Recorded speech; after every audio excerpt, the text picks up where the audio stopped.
अगर आप हमारे चैनल पर पहली बार आए तो चैनल को सब्सक्राइब करें और हॉरर वीडियो का मजा लें। केशव नाम का एक बहुत ही मेहनती किसान था। बहुत पहले ही उसके माता पिता का एक एक्सीडेंट में देहांत हो गया था। वही अपने छोटे भाई बहन का सहारा था। वो दिन रात खूब मेहनत करता था और खेती बाड़ी करके अपने भाई बहन का पेट भरता था। और उसकी एक प्रेमिका भी थी जिसका नाम सोनिया था। और सोनिया गांव के सरपंच की बेटी थी। तो एक दिन सोनिया केशव से बोलती है, केशव, तुम अपने लिए मेरे मम्मी पापा से बात करने कब आओगी? कल ही मेरे मम्मी पापा आपस में बात कर रहे थे कि अब सोनिया की शादी की उम्र हो गई है और अब वो मेरे लिए रिश्ते देखना चालू कर देंगे। मैं क्या करूं सोनिया, मेरी हिम्मत ही नहीं होती। मैं किस मुंह से तुम्हारे घर आऊं? मेरे जैसे वहाँ छोटे लोग और गरीब किसान तो काम करते हैं और तुम चाहती हो कि मैं तुम्हारा हाथ मांगने आऊं। मुझसे ये नहीं हो पाएगा सोनिया। तो तुम क्या चाहते हो? मैं तुम्हारी दुल्हन नहीं बनके किसी और की बनूं? ये कहकर सोनिया केशव से गुस्सा होकर वहाँ से चली जाती है। केशव इस बात से परेशान होकर नदी किनारे बैठ जाता है। फिर शाम को केशव अपने घर जाता है तो उसके भाई बहन कब से उसका इंतजार कर रहे थे। आओ भैया, हम दोनों आपका ही इंतजार कर रहे थे। हम दोनों ने मिलकर आपके लिए केक बनाया है। केक? लेकिन केक क्यों बनाया है? और तुम दोनों ये बताओ, तुम्हारे पास केक बनाने के पैसे कहाँ से आए? भैया, आज मुझे मेरे दोस्त ने बिस्किट दिए थे तो मैंने वो बिस्किट नहीं खाए और उनको लाकर दीदी को दे दिए और हम दोनों ने मिलकर उन बिस्किट का केक बना दिया। और केक इसलिए बनाया क्योंकि कल आपका बर्थडे है।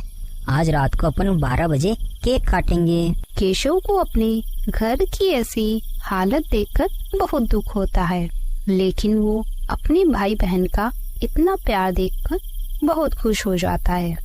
फिर जैसे ही रात की ठीक 12 बजते हैं तो केशव का भाई चिंटू केक लेकर आता है। हैप्पी बर्थडे टू यू भैया। चलो भैया, अब जल्दी से इस केक को काटो। तभी वहाँ सोनिया भी आ जाती है। Keshav, wishing you very happy birthday. क्या तुम मेरे बिना ही अपना बर्थडे सेलिब्रेट करोगे? तुम इतनी रात को यहाँ क्यों आई हो? तुम्हें इस समय यहाँ नहीं आना चाहिए था। ओ मिस्टर, भला ऐसे कैसे हो सकता है?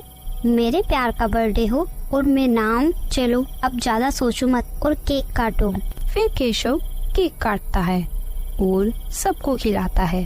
फिर सोनिया बोलती है, केशव, अब तुम जल्दी से ऐसा कुछ करो कि अपनी जल्दी से शादी हो जाए और मैं भी तुम्हारे परिवार के साथ रहने यहाँ आ जाऊँ। सोनिया के इतने बोलते ही केशव सोनिया को गले लगा लेता है और फिर थोड़ी देर में सोनिया वहाँ से चली जाती है। केशव का एक रोहित नाम का पड़ोसी था और वो सोनिया को बहुत पसंद करता था। वो सोनिया से शादी करना चाहता था। एक बार रोहित ने सोनिया को अपने दिल की बात कही थी, लेकिन सोनिया ने उसे साफ मना कर दिया था। इसके बाद से ही रोहित मन ही मन केशव से जलने लगा था। उसने सोनिया को आधी रात को केशव के घर से निकलते देख लिया था, इसलिए वो अगले दिन सरपंच के पास जाकर सारी बात बता देता है। सोनिया, तुम्हारा दिमाग तो ठीक है। तुम इतने बड़े घराने के होकर एक दो कौड़ी के आदमी से प्यार करती हो जो खुद एक टाइम का खाना नहीं खा सकता। वो तुम्हें क्या खिलाएगा? आज से तुम मुझसे बिना पूछे घर से बाहर नहीं जाओगी, वरना तुम्हारे लिए अच्छा नहीं होगा।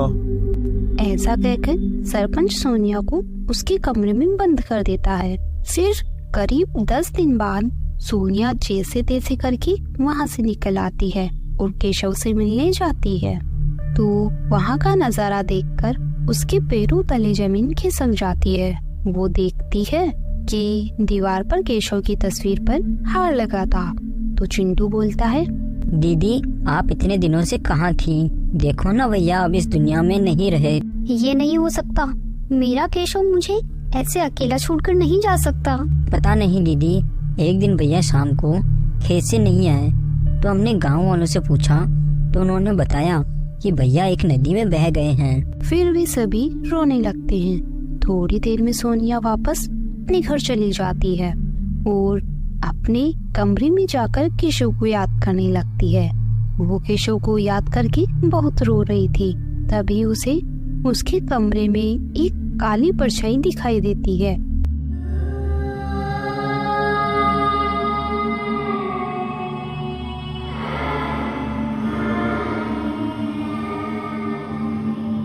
फिर सोनिया जैसे ही कमरे की लाइट जलाती है तो वहाँ कोई नहीं होता। फिर ऐसा हर रात को होने लगा। तो सोनिया एक अघोरी के पास जाती है और उसे सारी बात बताती है। अघोरी बाबा, मैं जिससे प्यार करती थी वो कुछ दिनों पहले इस दुनिया को छोड़कर चला गया, लेकिन मुझे मेरे कमरे में उसका साया नजर आता है। फिर अघोरी बोलता है, बेटा, ऐसा होता है। अगर किसी की आत्मा को शांति नहीं मिलती तो वो किसी न किसी को दिखाई देती है, और हो सकता है केशव की आत्मा तुम्हें कुछ बताना चाहती हो। लेकिन बाबा, मैं कैसे मेरे केशव से बात करूं? आप मुझे कोई उपाय बताइए। अगर तुम केशव से बात करना चाहती हो तो तुम्हें उसकी दुनिया में जाना होगा, मतलब तुम्हें आत्माओं की दुनिया में जाना होगा। फिर उसके लिए बाबा मुझे क्या करना होगा? बेटा, ये बहुत खतरनाक काम है। मैं तुम्हें अपनी शक्तियों से आत्माओं की दुनिया में भेज दूंगा। तुम वहाँ जल्दी से केशव से सारी बात करके और जल्दी से वापस लौट आना। ना बोलकर अघोरी कुछ मंत्र पढ़ने लगता है और देखते ही देखते सोनिया आत्माओं की दुनिया में पहुंच जाती है और वहाँ केशव को ढूंढने लगती है। तभी केशव उसके सामने आ जाता है तो वो रोते हुए बोलती है, केशव, ये कैसे हो गया? तुम मुझे अकेला छोड़कर क्यों चले आए? फिर केशव बोलता है, सोनिया, मैं एक दिन काम करके घर लौट रहा था तो रास्ते में तुम्हारे पिताजी और रोहित ने मुझे मिलकर नदी में धक्का दे दिया और मुझे नदी में बहा दिया ताकि वो तुम्हारी शादी रोहित से करवा सके। और मेरी आत्मा इसलिए तड़प रही थी क्योंकि मेरा कोई अंतिम संस्कार नहीं हुआ और मेरी आखिरी इच्छा तुमसे शादी करने की थी, वो भी मेरी इच्छा पूरी नहीं हुई। तुम चिंता मत करो केशव, मैं तुम्हारी आत्मा की शांति के लिए पूजा करूंगी।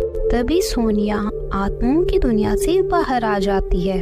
फिर सोनिया अपना घर बार छोड़कर और अपने पिता से अपना रिश्ता तोड़कर केशव के घर उसके भाई बहन के साथ रहने के लिए हमेशा हमेशा के लिए चली जाती है।